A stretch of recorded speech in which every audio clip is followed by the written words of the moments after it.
So this is an output from the NRPM working group to do some clarifications to some language, which started out, and as they unraveled the thread, it led to more. So I will be going through all of them.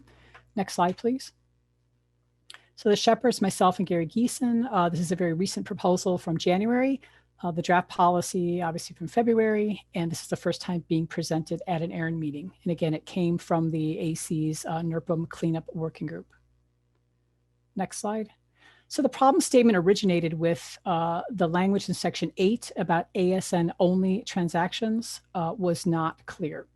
While addressing this and looking through Sections 2 and 10, there was additional language and reference inconsistencies that also should be adjusted.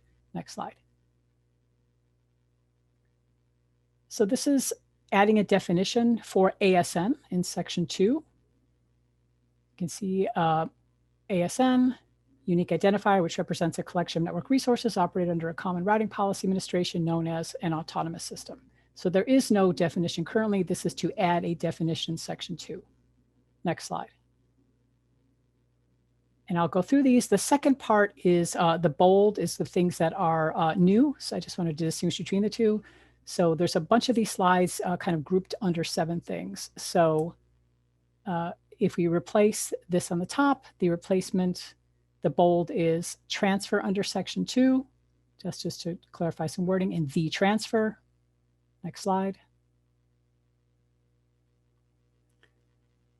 This is to replace something that says, instead of having that they have acquired, that it has acquired, just to change some semantics, make it clearer. Next slide. Also in Section 8.2, again, instead of they have, it has acquired. Next slide. This clarifies in the first sentence under Section 8.2 instead of 8.2 IPv4 transfer, again, to make it just very explicit. Next slide. Now we see where under Section 8.3, instead of saying IPv4 numbers, we say IPv4 address and or ASN resources. Next slide. Same thing, instead of IPv4 address resources, it is changed to IPv4 address and or ASN resources. Next slide. Clarifying the words a bit, instead of an 8.2 transfer, a transfer under Section 8.2. Next slide.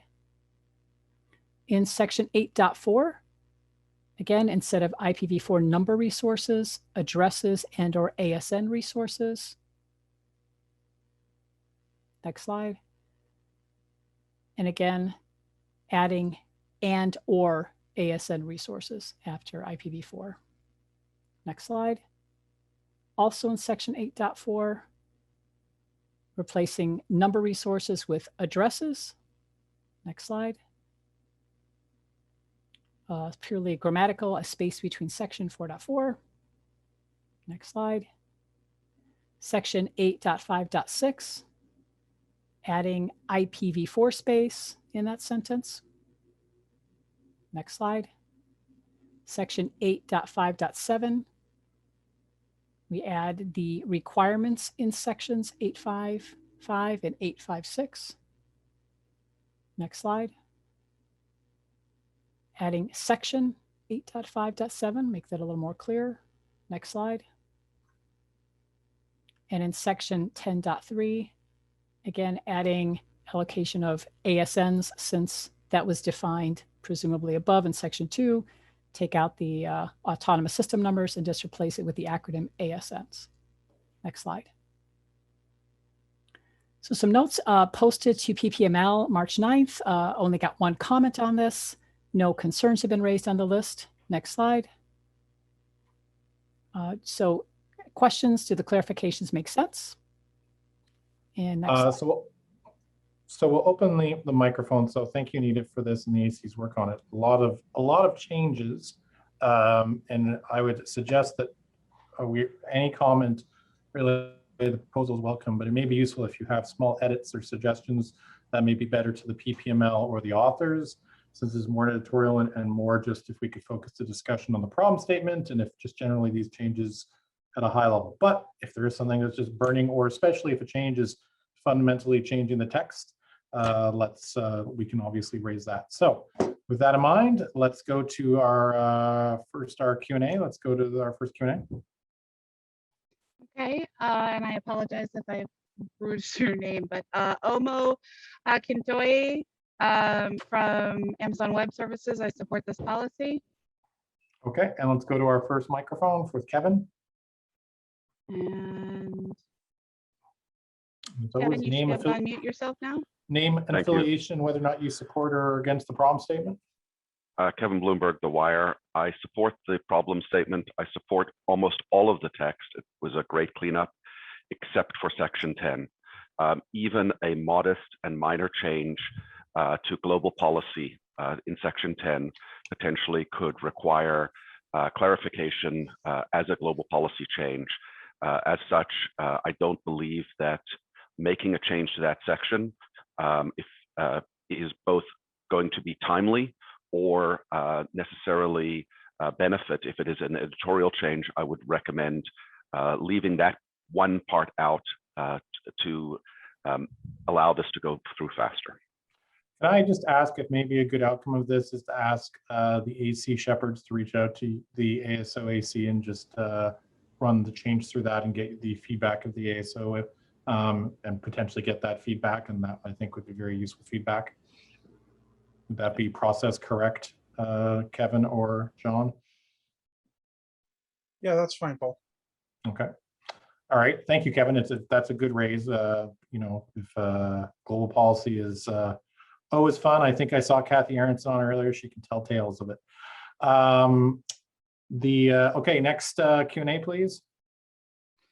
David Farmer, University of Minnesota. Support is written. Thank you. Let's go to Donnie Lewis then. Mr. Lewis, you should be able to unmute yourself now. Yes, I like to clean up. I definitely. Donnie, can I just get you to state your name, affiliation, and whether you support against, and then you can, no problem. All right, Donnie Lewis, the Obsidian Group. I support the changes. It made the document much more readable, and I'm always like more information versus less. So I do support the changes. Okay, thank you. Let's go to our next Q&A then. Next Q&A, Lee Howard, IPv4.global by Hilco Stream Bank. A lot of work must have gone into this. Definitely an improvement. Thank you. Okay, thank you, Lee. We'll take that as supportive. Let's go to Chris Tassett. Name, affiliation, please, and whether you're in favor or against. Mr. Tassett, you should be able to unmute now. Yes, thank you. Chris Tassett, Tassett Law, ARIN-AC. In the work that we've been doing in the NERPM simplification, a lot of these changes you'll see across some of the other sections as well.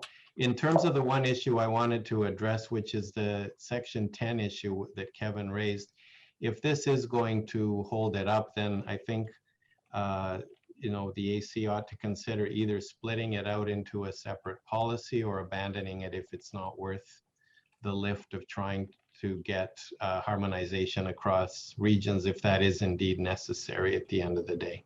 Thank you. Thank you, Chris.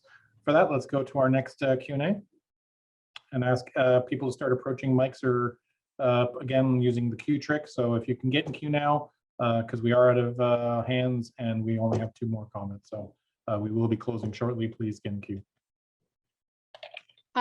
Joe Provo, Google, ARIN-AC, NRPM Working Group, primary author. Apologies for the all pure editorial comments.